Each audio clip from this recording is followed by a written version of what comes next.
Hello అండి అందరికీ. ఇక్కడ చూడండి మా పెద్ద బాబు ఆ ఉయ్యాల పట్టుకొని ఊగుతూ ఉన్నాడు.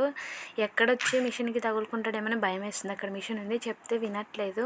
ఇంకా వాడు వినట్లేదు కదా అని నేనే మారి ఇంక అక్కడ చైరేసుకొని కూర్చొని చెక్క తగలకుండా అక్కడ చెయ్యి అడ్డం పెట్టుకొని వాడు ఆడుకునేంతసేపు అక్కడే ఉన్నాను. ఇవన్నీ ఎవ్వరు చూడరు.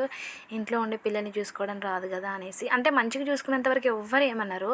జస్ట్ పిల్లలకి ఒక చిన్న దెబ్బ ఏదైనా తగిలినా, వాళ్ళు కింద పడినా కానీ మనల్ని బ్లేమ్ చేస్తారు. అంటే ఊరికే మనం ఒకరం దొరుకుతాం కదా అని ఇష్టం వచ్చినట్టు అనేస్తారు మాటలు. ఆఖరికి హస్బెండ్ కూడా అంటారులేండి, ఇంట్లో ఉన్నావు కదా చూసుకోవడం కాదా, పిల్లల్ని చూసుకోవడం తప్ప ఇంకా వేరే పని ఏముంది అంటారు. ఇంట్లో పనులన్నీ ఎవరు వచ్చి చేస్తున్నారు, మనమే కదా చేసుకోవాలి. అన్నీ చేసుకుంటూ పిల్లల్ని చూసుకుంటాం కదా. రోజంతా బాగానే ఉంటారు, ఎప్పుడో ఒకసారి కింద పడినా కానీ తిట్లే ఉంటాయి. అంటే మంచిగా చూసుకున్న రోజులన్నీ పోతాయి ఒక్కసారి కింద పడంగానే.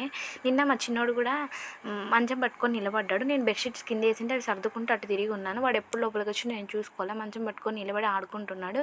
సడన్గా ఎనికి కింద పడ్డాడు. ఇంకా ఏడ్చిండు. కొంతసేపు ఎత్తుకున్నాను. ఇంకా మా హస్బెండ్ ఇంటికి రాగానే నేను చెప్పాను, చెప్పకుండా ఊరుకోవచ్చుగా, మన ఆడోళ్ళ నోట్లో ఏ మాట ఏది ఆగదంట, అడిగి మరీ తిట్టించుకోవడం అంటే ఇదేనేమో.